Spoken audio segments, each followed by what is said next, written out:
Joining us now, Democratic Congressman of Massachusetts, Jake Auchincloss, who is also a Marine veteran. Thank you for joining us. Look, Congressman, during Trump's first term, John Kelly, others who were in the military, served as a kind of guardrail against what they saw as dangerous tendencies. In fact, Vice President Harris, just in the last hour, warned there would be no guardrails in a second term. So I wonder if that is on your mind and what you make of John Kelly coming forward now. Will it make a difference? It's the critical closing argument, I think, regarding Trump's character. Most persuadable voters are actually already agreed that Donald Trump's character is bankrupt, that his personal instincts are depraved. They think, though, that there will be checks and balances around him and that his policies will manifest to their benefit. And I think a key argument that Democrats have to make more compellingly in these final 2 weeks is the antibodies in the body politic that were there in his first term have been depleted. The Republican Party is entirely sycophantic to his whims, and he will not have John Kelly and Jim Mattis and John Bolton and even Jared Kushner in the White House with him. He's going to have Donald Trump Jr., who is an even more depraved version of his father. That is who is going to be turning the federal government into a Trump-incorporated fiefdom. And it will not just be the military turned against domestic political opponents. It will also be the politicization of Social Security and Medicare. It will be using the Department of Justice to go after the private sector. And it will be civil servants having to respond to his whims as opposed to facts and evidence. You know, obviously for you, for many, many Americans, comments like these are disqualifying or viewed as even un-American. But that's not the case, obviously, with his supporters. NBC News asked four of his supporters, Trump's supporters in Arizona, if they agree with him that Democrats are the enemy from within. And I want to play for you what they told us. They are now the party of suppressing people's rights under, the guise of misinformation. So, yes, Donald Trump is correct. They'll say and do anything in order to get in.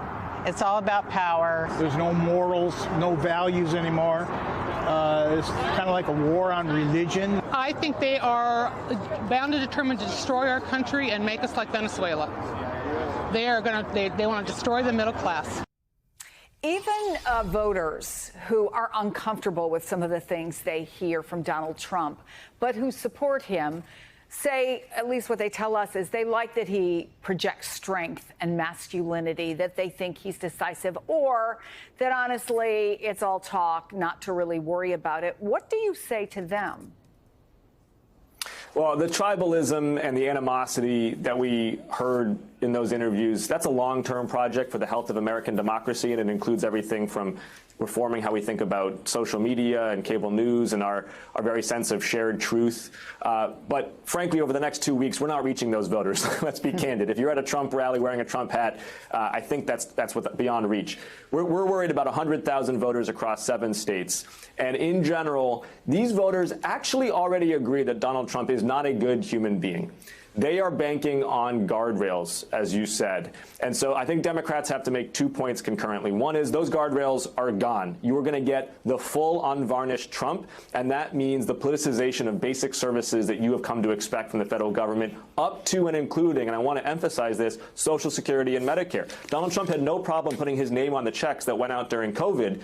What's to stop him from saying, actually, when we set out your Medicare payments or your Social Security checks, we're going to ask you what your party affiliation is, too. And maybe I'm going to sign those checks as well. And then maybe we're going to determine the size of those checks based on how good of a MAGA fight you have been. All of these things sound preposterous. They're not preposterous in a second Trump administration if he has no guardrails. But then the second argument that Democrats have to make is cost of living, because this is the other decisive issue, I think, for these persuadable voters. Donald Trump wants to raise costs for everyday Americans by up to $4,000 with his sales tax.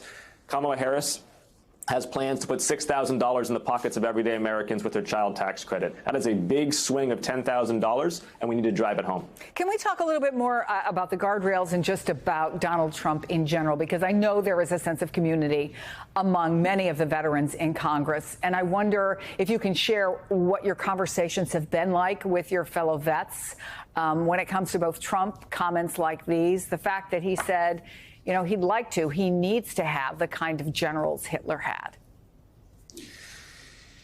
Yeah, there's no question there's a camaraderie with veterans in Congress, but I also wouldn't overstate it. I have respect for those who have served in uniform on both sides of the aisle, but at the same time, the highest standard I hold members of Congress to are they going to respect their oath to support and defend the Constitution? And those who didn't on January 6th, those who voted against certifying the election, just because they served in uniform doesn't excuse them from the fact that they disgraced the Constitution. And so there is real tension there. And frankly, it is a necessary tension because we as members of Congress, just as military officers, do not swear an oath to a political party. We certainly do not swear an oath to an individual. We swear an oath to the rule of law, and we need to uphold that.